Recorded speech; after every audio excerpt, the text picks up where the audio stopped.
तो आइए स्टूडेंट्स, हम अपना तीसरा और सबसे लास्ट मेथड है जो साबुन बनाने का मेथड है, वो आधुनिक विधि, मॉडर्न प्रोसेस या इंडस्ट्रियल प्रोसेस करते हैं। इसको हम डिस्कस कर लेते हैं। इससे हमारा साबुन बनाने के जो 3 मेथड हमारे 10th क्लास के सिलेबस में वो कंप्लीट हो जाएंगे। ठीक है, तो आइए देख लेते हैं। इसमें एक्चुअली बस थोड़ा सा डिफरेंस है, सारा प्रोसेस आप देख रहे होंगे सब कुछ सेम है।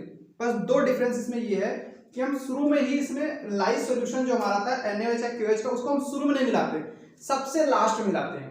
अच्छा, ऐसा क्यों कर रहे हैं? क्वेश्चन ये उठता है कि फिर अगर सेम ही प्रोसेस हो तो इसको क्यों अपना रहे हैं? तो देखो, आज के टाइम में हम लोग हेल्थ कॉन्शियस ज्यादा हो गए, हर एक चीज में प्रिसाइज मतलब परफेक्ट होनी चाहिए चीजें। तो उसमें क्या होता था, शुरू में NaOH या KOH जब मिला देते थे तो ये इंश्योर नहीं होता था कि जो साबुन बन जाता था उसके बाद उसमें थोड़ा बहुत क्षारीयता रह जाती थी, जो त्वचा के लिए बहुत हानिकारक होता था। जैसे हमारे साबुन लगाने में फेसेस पे बहुत सारे दाने निकल आते थे, ठीक है, तो पिंपल्स आ जाते थे। तो उस सब चीजों को लोगों ने मतलब सोचा कि इसको मिनिमम किया जाए। ठीक है, वो मिनिमम कैसे होगा? जो उसमें क्षार का अमाउंट रह जाता था NaOH या KOH का, उसको जितना कम कर सके, जितना कम यूज करें या फिर उसको लास्ट में प्रोसेसिंग के बाद मिनिमम कर सकें, तो उससे इस प्रॉब्लम को हम सॉल्व कर सकते हैं। ठीक है, तो मॉडर्न प्रोसेस में इसी बात को ध्यान रखा गया। आइए देखते हैं करते क्या।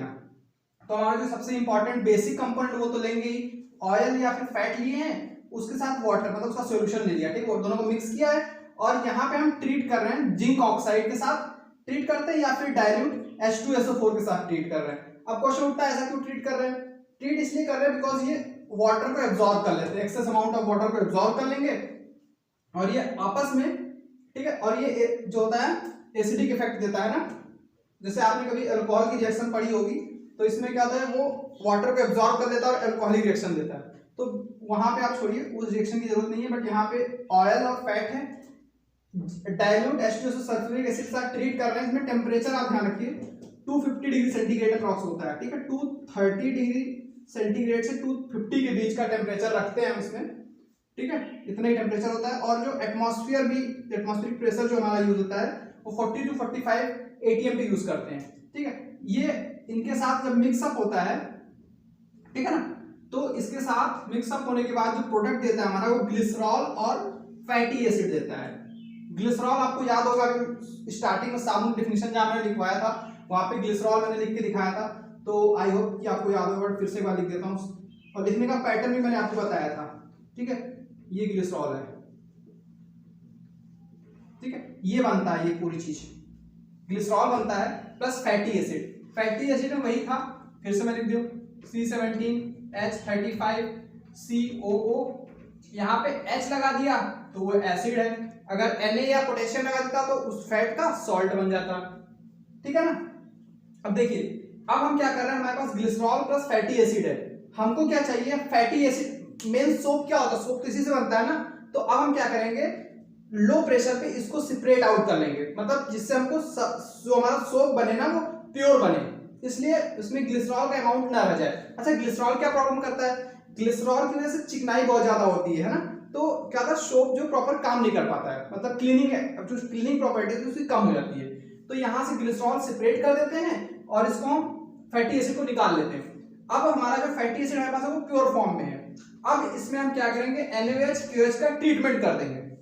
अब क्वेश्चन उठता है क्यों ट्रीट कर रहे हैं, फिर हमारे हार्मफुल है? तो ध्यान से देखिए, सोप की डिफिनीशन ही हमने पढ़ा था कि उच्च अणुभार वाले मोनोकार्बोक्सिलिक एसिड के सोडियम और पोटेशियम लवण या फिर साल्ट ही साबुन होते हैं। तो देखिए अभी एसिडिक फॉर्म में हमको इसका साल्ट बनाना है, तो साल्ट कैसे बनाना है? साल्ट बनाने के लिए हमको बेस से ट्रीट कराना पड़ेगा, acid plus base equal to salt. आप ये सब तो जानते ही होंगे ना कि एसिड की रिएक्शन बेस से होगी तो क्या बन जाएगा, सॉल्ट बनेगा। और हमको सॉल्ट ही बनाना है क्योंकि हमारा सोप क्या होता है, सॉल्ट होता है। ठीक है ना, तो वसी अम्ल शुद्ध फॉर्म में मिल गया, हमने ट्रीट कर दिया इसके सॉल्यूशन के साथ, एक्वस सॉल्यूशन, हमको सोप मिल गया।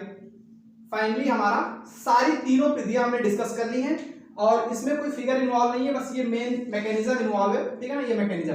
और बाकी इस सबसे पहले सोप की डिफिनीशन आप लिखिए, मैं बता दे रहा हूं कैसे आप आंसर लिखेंगे। सबसे पहले सोप की डिफिनीशन से शुरू करेंगे, सोप की डिफिनीशन के बाद रिएक्शन देंगे, रिएक्शन के बाद साबुन के प्रकार बताएंगे, क्लासिफिकेशन, क्लासिफिकेशन के बाद आप सीधे लिखेंगे कौन कौन से कंपोनेंट चाहिए हमको साबुन बनाने में, जैसे मैंने शुरू में बताया था। ठीक है, उन सबको लिखेंगे। उसके बाद एक एक करके तीनों विधियां, जो विधि वो पूछेगा, मान लीजिए क्या देता है कि गर्म विधि लिखिए, ठंडी विधि या फिर मॉडर्न प्रोसेस, तो तीनों विधियां हमने डिस्कस कर दी, आप तीनों लिख दीजिएगा।